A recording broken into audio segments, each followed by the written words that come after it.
베드로와 요한이 예루살렘 성전에서 예수님의 부활을 전한다는 소식을 듣고서 이 제사장과 예루살렘 성전 관계자들 또 사두개인 등 당시 유대교 지도자들이 몰려오죠. 이들 유대교 지도자들은 모두 예수님의 죽음에 직접적인 책임이 있는 사람들이었습니다. 제자들이 사람들에게 예수 안에 죽은 자의 부활이 있다라는 선포를 하며 백성들을 가르치고 전하니까 이들 입장에서는 그게 못마땅했던 것이죠. 그래서 자신들의 권력을 이용해서 제자들을 체포하고 베드로와 요한을 구금했습니다. 이렇게 제자들을 옥에 가두었지만 그들이 전한 복음은 가둘 수 없죠.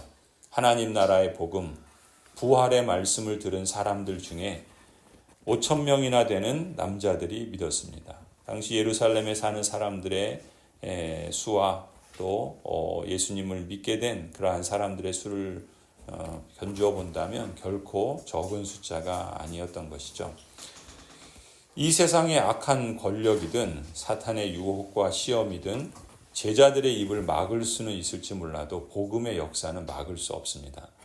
지난 역사를 보면은 세계의 어느 곳곳이나 박해가 심할수록 복음은 오히려 죽어 들어가는 것이 아니라 도리어 더욱 능력 있게 전파되어 믿는 사람의 수를 더했습니다. 눈에 보이는 현상만 가지고 하나님의 역사의 흐름을 읽어서는 안 되는 것이죠. 박해가 심하다고 오히려 하나님의 복음의 능력이 약한 것이 아니라는 겁니다. 오히려 박해가 심하다는 것은 그만큼 그게 진짜이며 또 하나님의 나라의 복음은 그저 사람들의 가르침이 아니라 하나님의 구원의 능력을 가져다 주시는 좋은 소식이라는 것이죠. 그렇다면 오늘 우리에게도 하나님 나라의 복음은 마찬가지입니다. 우리 삶에 혹 복음으로 인해서 크고 작은 어려움이 닥친다거나 시험이 온다거나 또 외부로부터 어떤 박해를 받는다라고 한다면 우리 입을 그러한 것들이 막을지는 모르지만 우리의 길을 또 막을 때가 있을 수도 있지만 성도 여러분, 눈에 보이는 그 어려움으로 인해서 낙심하거나 포기하지 마시기 바랍니다. 오늘 본문이나 또 역사가 증언하는 사실에 따르면 여러분은 바로 복음의 능력을 실감할 수 있는 기회를 맞이한 것이다 라는 점이죠. 그러니까 우리는 눈에 보이는 것으로 사는 사람이 아니라 보이지 않는 것까지도 보고 믿고 그렇게 하나님의 역사와 섭리를 신뢰하며 살아가는 사람들이죠. 예수 그리스도를 믿고 부활의 증인으로 사는 신자들에게 고난은 패배가 아닙니다. 실패도 아니에요. 오히려 고난은 승리의 전초입니다. 이런 믿음의 안목을 가진 사람만이 유혹과 또 시험과 핍박을 끝까지 견딜 수 있고 능히 이길 수 있으리라 믿습니다. 5절을 보면은 그래서 이튿날 유대의 지도자들과 장로들과 율법학자들이 예루살렘에 모였습니다. 그 가운데 대제사장 안나스를 비롯해서 대제사장을 역임했던 가야바, 요한, 알렉산더, 그 밖에 대제사장의 가문에 속한 사람들이 다 모두 참석했습니다. 예수님을 믿고 부활을 증거하는 사도들을 신문하기 위해서 모인 유대교 지도자들의 면면을 보면 모두가 당시 내노라 하는 권력자들이었어요. 이름만 대면 누구나 알만한 그런 사람들이라는 것입니다. 그것은 유대교 내에서 지금 벌어지는 이 일들이 얼마나 심각하게 받아들여졌는가라는 것을 짐작할 수 있는 거예요. 예수 그리스도의 부활은 믿는 우리에게는 가장 큰 소망을 주는 복된 메시지이지만 악인들에게는 가장 절망적인 메시지이기 때문에 그렇습니다. 유대교 지도자들은 제자들에게 묻죠. 7절에 그대들은 도대체 무슨 권세와 누구의 이름으로 이런 일을 행하였느냐. 여러분, 근데 이 질문은 놀랍게도 이 유대교 지도자들이 예루살렘 성전에서 예수님을 향해 던졌던 바로 그 질문이었어요. 누가복음 20장, 이 사도행전도 누가복음도 다 의사 누가가 기록을 한 거죠.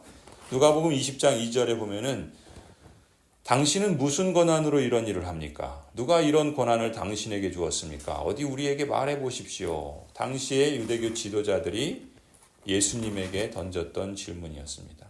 그런데 그 동일한 사람들이 지금 제자들에게도 동일한 질문으로 묻고 있는 거예요. 다만 그 질문을 받는 대상이 예수님에서 제자들로 바뀌었죠. 제자들이 예수님을 신문하는 자들에게서 신문을 받고 있다라는 겁니다. 그들도 고난을 받으신 예수님의 길을 따르고 있다라는 증거입니다.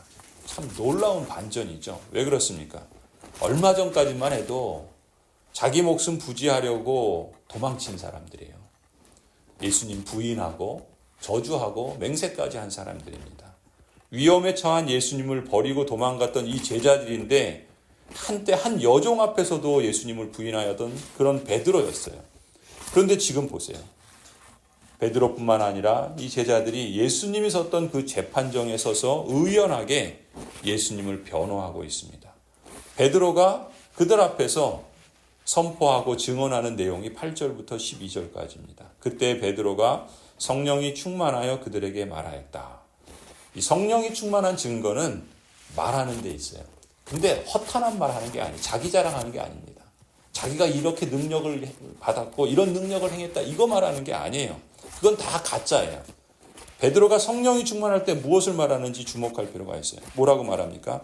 백성의 지도자들과 장로 여러분, 우리가 오늘 신문을 받는 것이 병자에게 행한 착한 일과 또 그가 누구의 힘으로 낫게 되었느냐 하는 문제 때문이라면 여러분 모두와 모든 이스라엘 백성은 이것을 알아야 합니다. 이 사람이 성한 몸으로 여러분 앞에 서게 된 것은 여러분이 십자가에 못 박아 죽였으나 하나님이 죽은 사람들 가운데서 살리신 나사렛 예수 그리스도의 이름을 힘입어서 된 것입니다. 이 하나님 나라를 증거하는 거예요. 하나님 나라를 증거하는 그 복음, 복된 소식을 증거하는 거죠. 그런데 그 복음의 핵심이 뭐냐면 자기가 아닙니다. 자기가 받은 은사가 아니에요. 자기의 능력이 아니에요. 그걸 분별할 필요가 있어요. 복음의 핵심은 무엇입니까? 십자가와 부활이에요. 나면서부터 못 걷는 장애를 가진 사람이 성한 몸으로 서게 되는 기적이 앞서 나타났었죠. 그런 기적처럼 지금 망가지고 깨어진 이 세상의 모든 것에 대한 온전한 치유와 참된 회복이 하나님 나라에 있다라는 걸 증거하는 거예요. 온전한 샬롬은 바로 예수 그리스도의 권세에 의한 것이다. 그 나라가 예수 그리스도의 십자가와 부활을 통해서 이 땅에 이미 임하였다. 지금은 부분적으로 실현되고 제한적인 사람들만 그것을 실감하고 있지만 머지않아 하나님의 나라가 완성되면 택하신 모든 사람들이 실감하고 총체적으로 실현될 것이다. 이걸 선포하는 거예요. 이 땅에 권력을 쥐고 주인 노릇하는 지도자들은 자신들의 시기와 욕망에서 예수님을 죽였지만 또 그들을 따르는 백성들은 무지해서 완악함 가운데 예수님을 십자가에 못 박으라고 외쳤지만 이 땅을 창조하시고 진짜 주인이시며 공의로 다스리시는 참되신 왕으로서 하나님께서는 그리스도를 죽은 자 가운데서 살리셨다. 이것이 우리 복음의 핵심이고 우리 또한 증거해야 할 하나님 나라의 복음인 줄 믿습니다. 11절도 보세요. 베드로가 계속해서 이렇게 증거합니다. 이 예수는 너희들 집 짓는 사람들에게는 버림받은 돌이지만 집 모퉁이의 머릿돌이 되신 분이다. 여러분 이 표현도 지금 어디 익숙한 표현이죠. 예수님이 증언하셨던 동일한 말씀이에요. 누가복음 20장 17절에 보면은 예수님이 이렇게 말씀하십니다. 그때 예수께서 그들은 유대교 지도자들이요 똑바로 바라보시고 말씀하셨다. 그러면 집 짓는 사람들이 버린 돌이 집 모퉁이의 머릿돌이 되었다 하고 하신 이 시편에 기록된 말씀은 무슨 뜻이냐? 예수님이 이 지도자들에게 말씀하셨던 그 동일한 말씀을 베드로도 예수님에게서 성령께서 함께 하시니까 예수님께서 가르쳐 주신 말씀이 기억나는 거예요. 그 말씀을 가지고 증언하고 있는 거예요. 그러면서 이 예수는 바로 너희들이 버린 돌이지만 그러나 하나님께서는 집 모퉁이의 머릿돌이 되게 하신 분이시다 라고 증언하고 있다는 것이죠. 그런 점에서 증언은 우리의 말과 우리의 지혜와 우리의 능력으로 하는 게 아니라는 걸 알 수 있어요. 성령께서 주시는 말씀으로 하는 거죠. 성령이 함께 하심으로 주시는 담대함으로 하는 거예요. 그리고 성령의 능력으로 하는 것이 바로 이 증언입니다. 그리고 12절도 보세요. 이 예수 밖에는 다른 아무에게도 구원은 없습니다. 사람들에게 주신 이 이름 가운데 우리가 의지하여 구원을 얻어야 할 이름은 하늘 아래에 이 이름밖에 다른 이름이 없습니다. 참으로 그렇죠. 이 예수 그리스도밖에는 다른 아무에게도 구원은 없습니다. 아무리 능력이 있어 보이고 아무리 유명하고 아무리 대단한 사람 같아도 그 사람에게 구원이 있는 게 아니에요. 하늘 아래 사는 사람 중에 구원을 받을 만한 다른 이름을 우리에게 주신 일이 없습니다.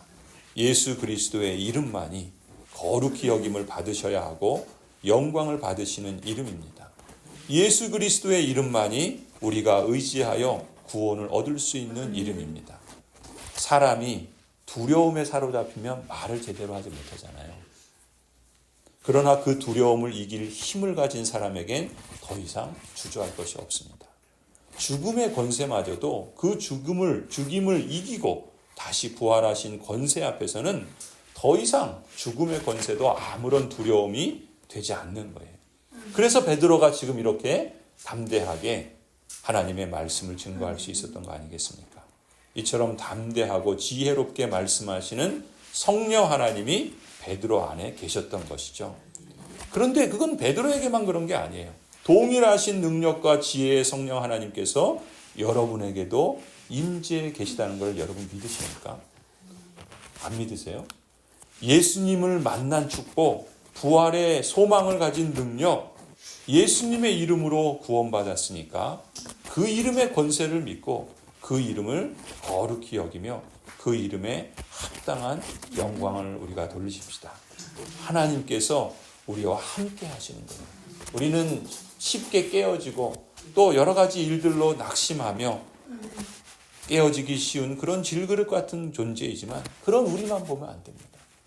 그런 우리를 통해서도 능력의 하나님, 지혜의 하나님, 소망의 하나님께서 우리와 함께 하신다는 그 사실을 기억해야 할 줄로 믿습니다.